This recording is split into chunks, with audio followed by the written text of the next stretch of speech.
If you're a diehard Browns fan and love breaking down the game like we do, hit that subscribe button and turn on the bell so you never miss a blitz. The story of the Cleveland Browns' first victory of the 2025 season is one that will be told and retold, not just in the city of Cleveland, but in NFL circles for years to come. It wasn't just another win. It wasn't just another game decided by a field goal. It was a moment of resilience, a chapter of redemption, and an unforgettable reminder of how sports can connect triumph and tragedy in the most human of ways. At the center of it all was rookie kicker Andre Myles, a 26-year-old who has been on a journey few could imagine and who found himself standing in the spotlight with the weight of a franchise, and in many ways his own personal healing, on his shoulders. What he did with that opportunity will forever tie his name to one of those cinematic NFL moments that fans never forget. For 3 quarters on Sunday, Browns fans probably felt that familiar sinking sensation. The offense sputtered, the defense held up reasonably well, but the game felt like another long chapter in the cycle of frustration. Facing the Green Bay Packers, a team that has long been a measuring stick for resilience and consistency, the Browns didn't look like they had the rhythm, the spark, or the execution to really grab hold of the game. Joe Flacco, the veteran quarterback who has become almost an emblem of the phrase, "one last ride," struggled to push the ball consistently downfield. The running game seemed bottled up, and the crowd at Cleveland Browns Stadium was growing restless.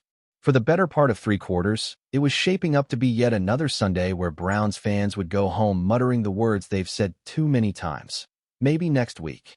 But football is often about that one moment, that one play, that single spark that changes everything. Enter Quinshon Judkins. The rookie running back, who had been relatively quiet up to that point, suddenly ignited the stadium with a burst of speed and vision that made everyone leap to their feet. On a beautifully designed play, Judkins cut through the Packers' defensive front and exploded for a 38-yard run that set the Browns up deep in enemy territory. It wasn't just a run, it was a message. The Browns weren't finished. They weren't going to fold quietly. And that dash of energy shifted the tone of the entire game. Moments later, Andre Myles came on and calmly drilled a 35-yard field goal, slicing the deficit and breathing belief back into his teammates and fans. Then came the turning point defensively. Grant Delpit, a safety who has quietly been one of the most reliable anchors in the secondary, jumped a passing lane and snatched an interception that electrified the stadium. It was a veteran play, the kind that feels bigger than just the turnover itself. With the ball back in the Browns' hands, momentum fully shifted. Kevin Stefanski's decision was obvious: ride the hot hand. Judkins was handed the ball near the goal line, and he plowed through the line for a 1-yard touchdown that, with Myles' automatic extra point, tied the game. In just a matter of minutes, Cleveland had erased the deficit, reignited its crowd, and positioned itself for a dramatic finish. Of course, the NFL never makes things simple. With less than a minute to go, it looked like Green Bay was going to snatch the win right back. They lined up for a potential game-winning field goal that would have crushed Cleveland's momentum and silenced the crowd. But football gods sometimes script things with a flair for the dramatic.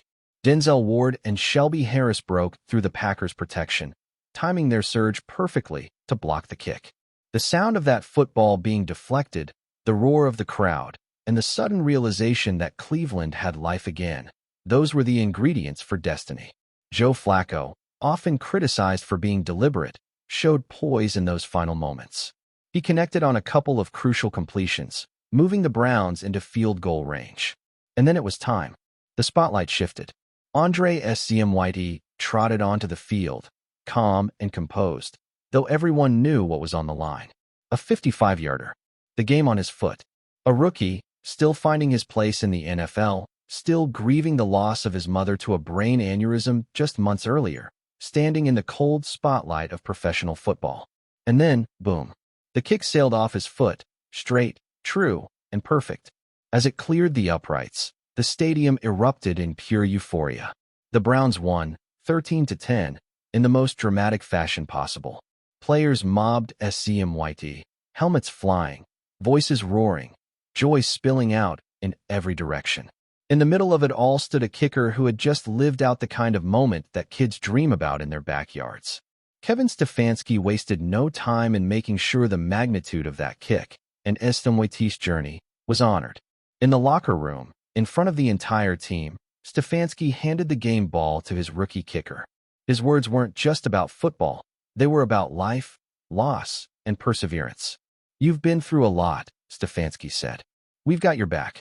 And I know who was watching that field goal go through. That was your mom. Congratulations."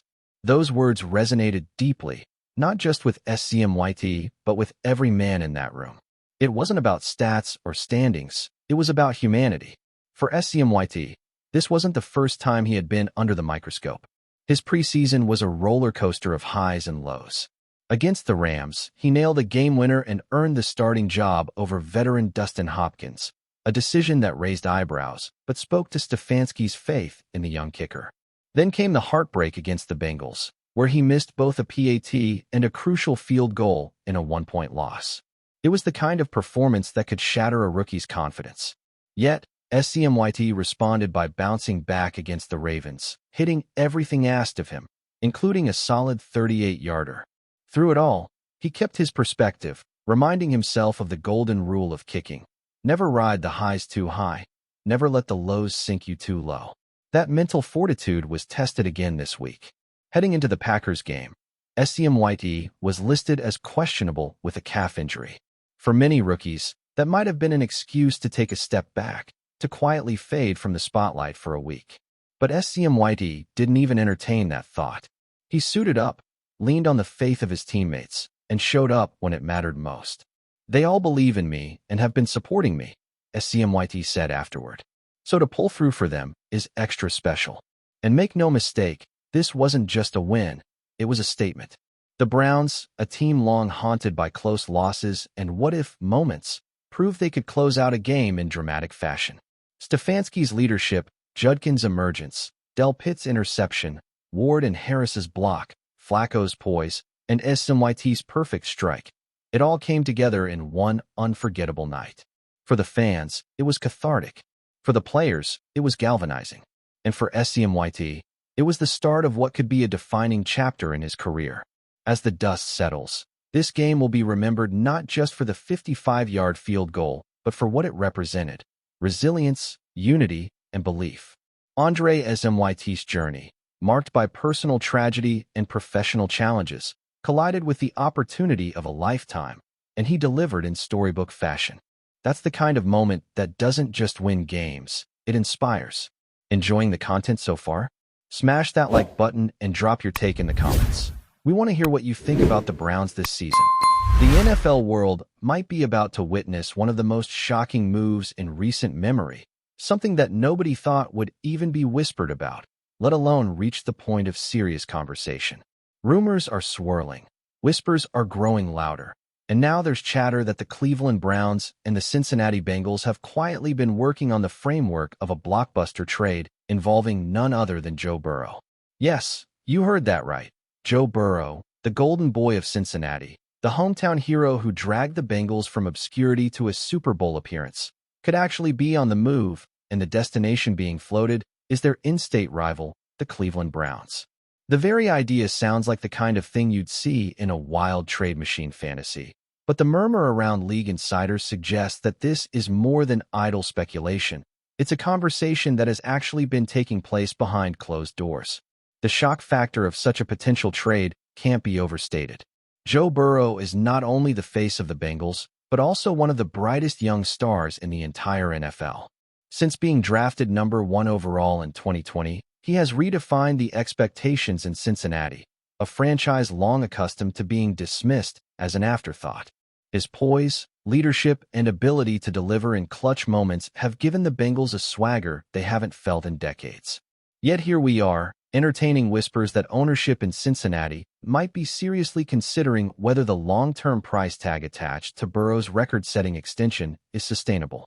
With the salary cap, roster needs, and internal dynamics all pressing against them, could the Bengals actually be weighing the unthinkable? For the Browns, the potential arrival of Joe Burrow would be nothing short of seismic. Cleveland has been chasing stability at quarterback for what feels like an eternity, enduring a carousel of starters, broken promises, and disappointing seasons. Even with Deshaun Watson on the roster, the situation has been anything but stable. Questions about performance, consistency, and the ability to rally a locker room have only grown louder. If the Browns were able to somehow land Burrow, it wouldn't just be about upgrading the position. It would symbolize a cultural shift, a chance to finally leave behind decades of misery and frustration. The thought of Burrow, who grew up an Ohio kid and knows the passion of this state for football, crossing enemy lines to become the savior of Cleveland feels like something scripted for Hollywood. The mechanics of such a trade, of course, would be staggering. Cincinnati wouldn't part with Burrow for anything short of a historic haul, likely including multiple first-round picks, key players, and perhaps even more. Cleveland would have to empty its treasure chest and still convince the league that this was viable under cap rules. But when rumors like this start, it often isn't about what makes sense on paper. It's about the conversations happening between owners, agents, and front offices who are looking ahead 5 or 10 years. If the Bengals see their window narrowing, if they fear locking themselves into a contract that could hamstring the roster, maybe the idea of cashing out on Burrow while his value is astronomical isn't as insane as it initially sounds. Fans in Cincinnati are already reacting with disbelief. Social media has been flooded with reactions ranging from outright denial to rage to cautious paranoia. Nobody wants to believe the team would part with the player who has given them their most relevant years since the 1980s. Burrow jerseys dominate the stands, his image is plastered across billboards, and his leadership has inspired a new generation of Bengals fans. But NFL history is littered with shocking moves, and loyalty often bends under the weight of financial and strategic considerations. From Montana leaving San Francisco to Favre suiting up for the Vikings, to Brady walking away from New England, we've seen that no legend is untouchable when the winds of change start blowing. Meanwhile, in Cleveland, the buzz is one of electric possibility. The Browns fan base, starved for hope and always yearning for a sign that their day is coming, is already envisioning Burrow in orange and brown, orchestrating drives at First Energy Stadium, torching defenses with the kind of precision and confidence that has become his signature. The thought of Burrow lining up against his former team twice a year, in what would instantly become the fiercest rivalry in the league, is almost too dramatic to believe. For Browns ownership, the marketing implications alone would be colossal. The NFL thrives on storylines, and Burrow defecting to Cleveland would write one of the most dramatic chapters in modern football history. Of course, the question must be asked, why would the Bengals even entertain this idea when they have a generational quarterback in his prime? Some insiders suggest that while Burrow is beloved, there are internal concerns about his durability after multiple injuries, concerns that his style of play could make sustaining a decade-long dynasty difficult. Others whisper that friction between Burrow's camp and Bengals management has existed under the surface, particularly when it comes to roster building and investments in offensive line protection. If those whispers hold any truth, then perhaps the relationship isn't as ironclad as the public perceives. The Browns, on the other hand, have been searching for redemption for decades. From the heartbreak of the drive and the fumble to the expansion years of misery, the city of Cleveland has carried a burden that only a transcendent talent could lift. Burrow, with his cool demeanor and Ohio roots, could instantly become the most beloved athlete in the city, a unifying figure capable of leading them to places they've never been. Imagine a Browns team with a quarterback who not only understands the pressure but thrives under it. A quarterback who has already proven he can go toe-to-toe with Mahomes, Allen, and the very best in the AFC. That's the dream being whispered now, and it's one that has fans clinging to hope that the impossible just might happen. The league itself would be transformed by this move. The balance of power in the AFC North would be thrown into chaos. Rivalries would intensify to historic levels. Television ratings for Browns-Bengals matchups would skyrocket, turning them into must-watch national spectacles. And beyond the spectacle, there would be real football implications. How would Cincinnati rebuild with a treasure chest of assets, but no Burrow? How quickly could Cleveland adapt to building around him? What dominoes would fall across the AFC as teams scramble to adjust to this stunning new reality? At the end of the day, it's still just a rumor, one of those whispers that may fade into the background once the season stabilizes and reality sets back in. But sometimes in the NFL, Where money, ego, and ambition collide, rumors have a way of planting seeds. Seeds that grow into real negotiations, real phone calls, and eventually, real trades. Whether this is just smoke or the first flicker of fire remains to be seen, but one thing is clear.